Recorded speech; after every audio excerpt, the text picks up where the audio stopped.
Great, thanks, Brian. So my name is Abigail Holland, and Maria Moreno and I are organizing the Diversity Initiative for NeuroTechX. Many of the ideas that I will mention today came from weekly diversity discussions that were open to all NeuroTechX community members. We had about 30 total attendees who actively contributed to this initiative, although they are not pictured here. We are still in recruitment for the Diversity Initiative and expect to see many more people involved as we work to have every single voice heard. This initiative was started at the beginning of the summer as a result of open discussions around the BLM protests, which highlighted some unaddressed issues within our community that we wanted to change. Many of us participating in these conversations have been involved with NeuroTechX for a number of years and feel very loyal to this community and are proud to be a part of it. We do understand, however, that there are inherent issues and biases which must be actively managed in order to assure equity. NeuroTechX is a global community associated with many people within academia and the neurotech industry. It is important to recognize that this gives our organization influence over the fields which we must responsibly manage.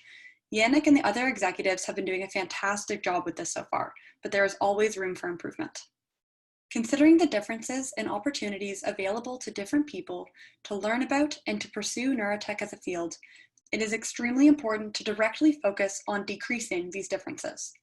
Many of us have been fortunate enough to have exposure to neurotech education and resources, and it's very important to recognize that this is not something everyone can say.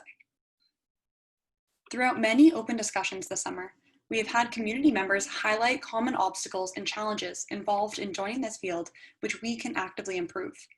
These challenges have included monetary difficulties with acquiring hardware, a lack of resources available in other languages, a high barrier to entry associated with highly technical jargon, and a lack of accessible or accommodating educational resources.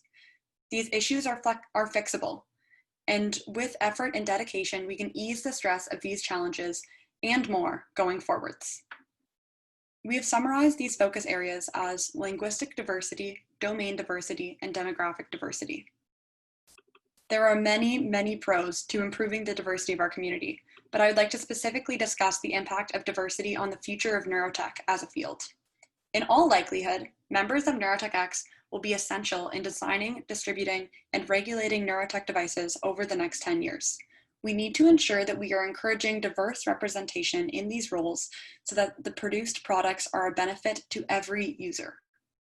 We need to ensure that dedicated and enthusiastic people are working on this diversity initiative to improve NeuroTechX, helping it become welcoming within our internal teams and setting a standard for the industry.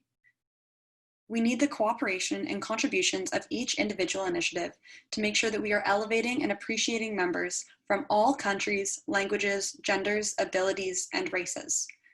We need each member of our community to not only accept minority populations, but to understand the benefits that they bring and to actively participate in supporting and recruiting minority populations.